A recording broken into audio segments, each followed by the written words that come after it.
rin habang nadidevelop ang kanyang muscular strength ay patuloy na sumasabay ang spiritual strength niya sa Panginoon. Inelevate siya ng Panginoon sa kalagayan niya ngayon dahil nakita yung kanyang leadership quality. Lord, hindi pa tapos ang Panginoon sa iyo. Marami pa siyang gagawing magagandang bagay sapagkat yan din naman ang kahilingan mo. Sabi nga sa Bible na he who began a good work in you will be faithful to complete it.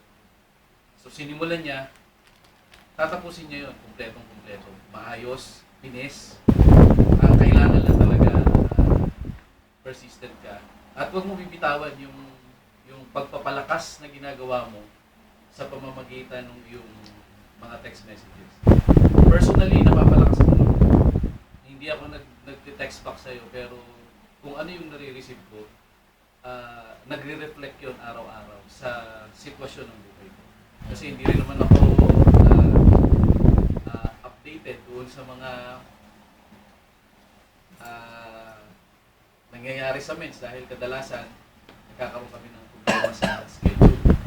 Pero alam ko darating din ang pagkakataon na kami ni engineer yung aming schedule ay may aayos kasi nasa sa kanya naman talaga yun. Pag may paraan, sigurado magagawa ng solusyon. Pero kung ayaw talaga, may matinding paraan. May dahilan. Kaya happy birthday sa iyo at patuloy kang Maraming salamat. at maging magandang ehemplo bilang ama ng tahanan. Happy birthday ulit. Maraming salamat. Alvin. Tama ba ako? Tama ka. Kinulit kasi ako eh. Hindi naman ako kasama doon sa lakad eh. Nagkataon lang na kasabay kami pag-uwi. Di ba masina ka? Oo. Malapit na na. Vista Verde. Sabi niya, hindi, sama ka. Kasi si Arthur, kasi kilala ko lang si Arthur. Alam ko lang sa kanya, artist yan. Dahil nakikita ko yung mga ginagawa niya.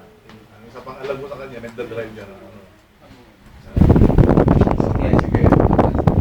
Ang isa pang alam ko sa kanya, hindi ko alam kung totoo. Pamangking ka ba ni ano? June, guys. Yun, akala ko Sister Suling. Oh, yeah. Oh, Suling, Oo, guys. kasi doon ang kita ko. Ilang... Pero, since nandito na rin naman tayo, gusto ko rin i-share sa kanya at sa lahat. Sabi nga, bilang ama, bilang ama, minister ng simbahan, naglilingkod ng simbahan. Pansamantala lahat ito eh. Lahat ito titigil to pagdating ng Panginoon. Ang maiiwan lang, ikaw, kung sino ka sa harapan ng Diyos. Tandaan natin na lahat tayo anak ng Diyos.